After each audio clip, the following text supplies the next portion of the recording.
Good morning, everybody. How are you?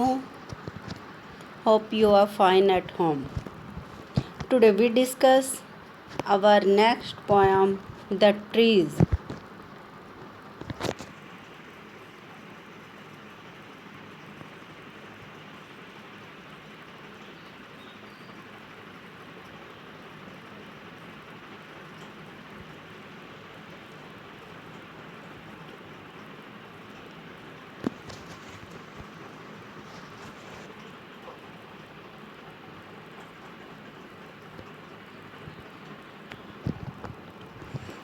The Trees, written by Adrienne Rich. About the poet, Adrienne Rich was born in Baltimore, Maryland, USA in 1929. She is the author of nearly 20 volumes of poetry and has been called a feminist and a radical poet. जो Adrian rich थे आपके, उनका जन्म Baltimore में हुआ था, Maryland में, USA में. कब हुआ था? 1929 में. She is the author of nearly 20 volumes of poetry. उन्होंने क्या किया था? मैक्सिमम 20 पोएम्स लिखी थी. 20 पोएम्स का कलेक्शन था उनका. And has been called a feminist, और वो फेमिनिस्ट बुलाई जाती थी. फेमिनिस्ट मीन्स होता है जो औरतों के हक में काम करती हो, औरतों के लिए लिखती हो, उनको फेमिनिस्ट बोला जाता है. And a radical poet, radical होता है जो मतलब जिनके विचार एकदम से स्ट्रेट होते हैं, जो कि बिना किसी डर के, बिना किसी फियर के लिखते हों.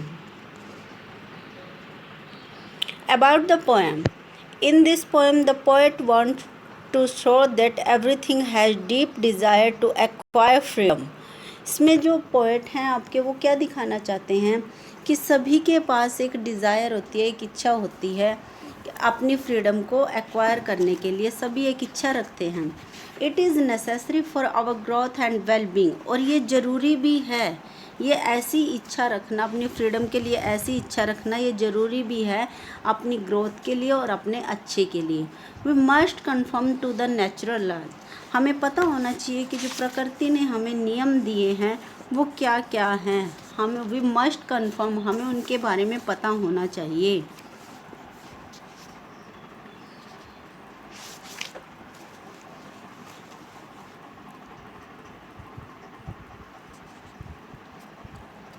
Now the poem.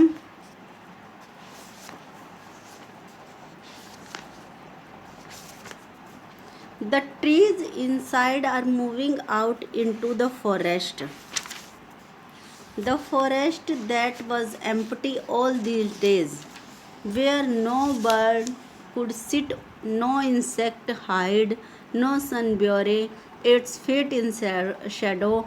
The forest that was empty all these nights will be full of trees by morning.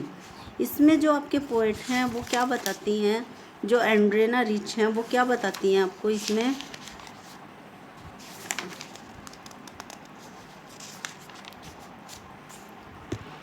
The trees are moving out into the forest. The forest that was empty all these days. इसमें जो poet हैं वो क्या बताती हैं, जो अंदर के पेड़ हैं, ट्रीज इनसाइड, जो अंदर के पेड़ हैं, आर मूविंग आउट, वो बाहर की तरफ जा रहे हैं, जंगल से बाहर की तरफ जा रहे हैं. The forest, jungle, that was empty all this days, जो आजकल खाली हो गए हैं. Where no bird could sit, जहाँ कोई भी पक्षी अब नहीं बैठ सकता. नो इंसेक्ट हाइड, कोई भी कीट छिप नहीं सकता. No sun buries its feet in shadow, और सूर्य भी अपनी धूप अपने पैर छाया में नहीं डाल सकती. सूर्य की धूप भी अपने पैर छाया में नहीं डाल सकती, क्योंकि पेड़ ही नहीं रहे हैं अब. The forest that was empty all these nights, जो वह जंगल जो सभी रातों को खाली था, will be full of trees by morning. Poet क्या कहता है कि वो भर जाएगा, मॉर्निंग में भर जाएगा, पेड़ों से भर जाएगा. All night that roots work to disengage themselves from the cracks in the veranda floor. The leaves strain toward the glass, small twigs stiff with exultation, long cramped boughs shuffling under the roof like newly discharged patient, half dashed moving to the clinic doors. अब जो next जो है आपका, उसमें जो poet हैं वो क्या बोलते हैं नेक्स्ट स्टंजा में, all night the roots work to disengage themselves from the cracks in the veranda floor. जो जड़ें, रूट्स क्या होती हैं, जड़ें, all night the roots work, वो काम करती हैं क्या करने के लिए, टू डिजेंगेज मतलब फ्री होने के लिए काम करती हैं, अपने आप को फ्री करने के लिए काम करती हैं, from the cracks, from the cracks, cracks होती हैं दरारें, टूटा हुआ पार्ट कोई भी, इन द वेरेंडा फ्लोर, और अपने आप को कहाँ से वो फ्री करने की कोशिश करती हैं, जो बरामदे का जो फर्श है उससे अपने आप को क्या करती है, वो फ्री होने की कोशिश करती हैं. The leaves strain toward the glass, अब इन्होंने क्या बोला है, पत्तियाँ जो हैं, लीव्स क्या होती हैं, पत्तियाँ, strain to glass small twigs stiff with exertion long cramped boughs shuffling under the roof likely new discharge patient half dazed moving to the clinic door. अब इन्होंने क्या बोला है कि पत्तियां शीशे की तरफ जाने के प्रयत्न में लगी हुई हैं. The leaves strain towards the, strain मतलब प्रयत्न करना, एफर्ट करना, टूवर्ड्स द ग्लास शीशे की तरफ जाने में का प्रयत्न कर रही हैं. स्मॉल ट्विग्स होती हैं छोटी टहनियाँ, स्टिफ विद एक्सटर्न, स्टिफ क्या होता है आपका, हार्ड, और एक्सल्टन होता है स्ट्रेन, जो छोटी टहनियाँ थी वो हार्ड हो गई है, विद एक्सल्टन मतलब जोर से लगने से वो हार्ड हो गई हैं. Under the roof likely new discharge patient of days, और कैसा लगता है कि जैसे कोई अभी अभी अस्पताल से कोई मरीज छुट्टी लेके आया हो, जो हाफ डेज मीने आधा जागा हुआ, आधा सोया हुआ हो, moving to the clinic doors, और वो क्लिनिक के दरवाज़ों की ओर जा रहा हो, ऐसा लगता है उन पत्तियों को देखकर. I sit inside, doors open to the veranda, writing long letters in which I scarcely mention the departure of the forest from the house. The night is fresh, the whole moon shines in the sky still open, the smell of leaves and lichen still reaches like a voice into the room. अब इसमें जो poet हैं आपके वो क्या बोल रहे हैं, स्कैरसली होता है हार्डली, बहुत मुश्किल से, आई सिट इनसाइड मैं अंदर बैठी हूँ, doors open to the veranda और जो दरवाज़ा है वो बरामदे में खुला हुआ है, राइटिंग लॉन्ग लेटर्स मैं लंबे लंबे पत्र लिख रही हूँ, इन विच जिनमें क्या लिख रही हूँ मैं, I scarcely mention the departure of the forest from the house, और जिनमें मैं जंगल के घर से दूर जाने के बारे में जिक्र कर रही हूँ. द नाइट इज़ फ्रेश, रात जो है वो फ्रेश है, ताज़ी है. द होल मून शाइन्स, और पूरा चांद चमक रहा है. In the sky still open, अभी भी जो क्या है पूरा चांद चमक रहा है. द स्मेल ऑफ लीव्स, जो पत्तियों की जो स्मेल है, जो गंध है. एंड लिचन, लिचन क्या होता है आपका, एक तरह का फ्लावर होता है ये जो माउंटेन्स में पाया जाता है, माउंटेन फ्लावर, जिसको आप क्या बोल सकते हो, मॉस भी बोल सकते हो. आपने देखा होगा कि ग्रीन ग्रीन सी जिसको काई जैसा होता है उसके बीच में कुछ होते हैं, तो वो होता है आपका lichen. The smell of leaves and lichen still reaches like a voice in the room, और जो पत्तियों की जो स्मेल थी और जो लीचन की जो स्मेल थी वो क्या कर रही थी, एक आवाज़ की तरह पूरी कमरे में मेरे पहुंच रही थी. My head is full of whispers, which tomorrow will be silent. Listen, the glass is breaking, the trees are stumbling to forward. Into the night, winds rush to meet them.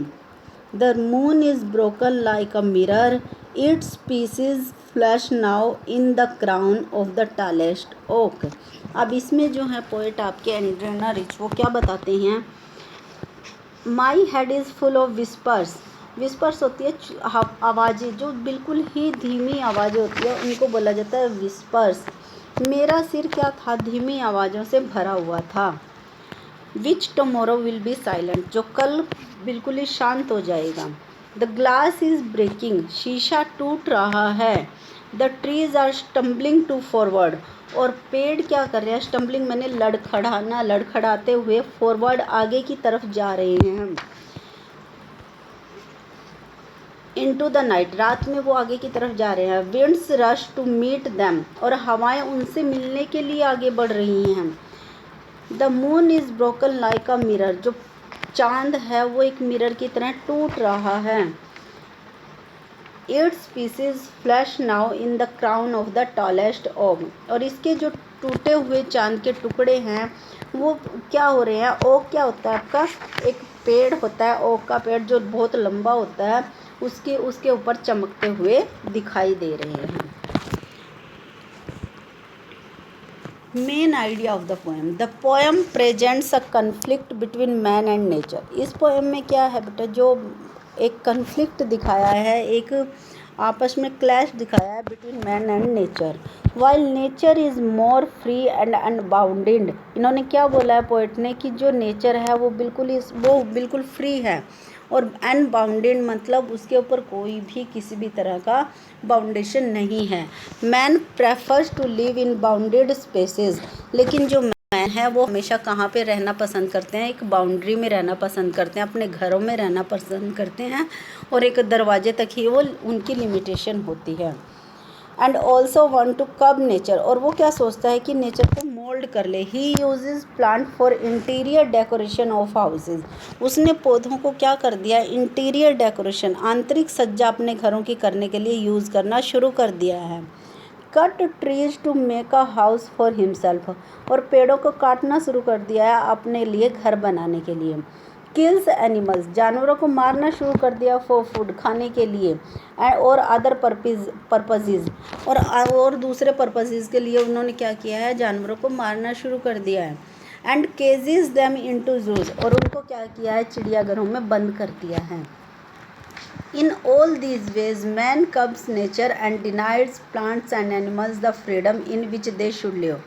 अब इनमें क्या बोला है पोएट ने कि इसने जो किया है, इंसान ने जो क्या किया है, नेचर को बांधने की कोशिश की है, और जो प्लांट्स और एनिमल्स थे उनकी फ्रीडम को छीन लिया है, उनको वहाँ रहने से डिनाई कर दिया जहाँ पे वो रहना चाहते हैं। The poem shows that trees and plants are rebelling against man. अब जो पोएम है वो क्या दिखाती है हमें कि जो पौधे हैं या जो पेड़ हैं वो रेबल कर रहे हैं, वो प्रोटेस्ट कर रहे हैं आदमी के खिलाफ। As they strive to work their way out into the open, क्योंकि वो क्या करना चाहते हैं, ओपन में काम करना चाहते हैं। If trees are symbolic of human beings, अगर यहाँ पे जो ट्रीज़ हैं वो ह्यूमन बींग्स के सिम्बॉलिक हो, then it could be said that humans too want to break away from the circles of the busy and selfish life they lead. और अगर हम ट्रीज़ को एज ए ह्यूमन यहाँ पे ट्रीटमेंट दें तो हम देखेंगे कि ह्यूमन भी यही चाहते हैं कि वो भी क्या करें, अपनी जो बिजी और जो स्वार्थी लाइफ है उससे दूर चले जाएं, फ्रॉम द सर्कल्स, मतलब वो परेशान हो चुके हैं उस चीज़ से। They also want to go out in the nature and be free, वो भी चाहते हैं कि वो नेचर में जाएं और आज़ाद रहें। दे वर्क ऑल डे, वो सारा दिन काम करते हैं, एंड समटाइम्स ऑल नाइट, और रात को भी काम करते हैं, to try and achieve something though they do not have the time to enjoy it, कुछ चीज़ को अचीव करने के लिए, क्योंकि उनके पास टाइम नहीं है इन्जॉय करने के लिए। They keep striving hard in their routines as they feel cramped under the roofs of their homes and offices. They keep striving hard, वो बहुत बुरी तरह मतलब परेशान हुए पड़े हैं इन देयर रूटीन्स, अपने रूटीन से वो बहुत तंग आ चुके हैं। As they feel cramped under, क्योंकि वो जो अपने घर के अंदर, घर की छतों के अंदर, ऑफिस की छतों के अंदर बहुत परेशान हो गए हैं, बंद के रह गए हैं। Even they want to break free, वो भी आज़ाद होना चाहते हैं, and go out into the peaceful nature, और वो क्या शांति प्रिय जो नेचर है, हमारी जो प्रकृति है, वहाँ पर वो जाना चाहते हैं। Okay guys, this is our poem. If you have any query, then ask me. Thank you. Have a nice day.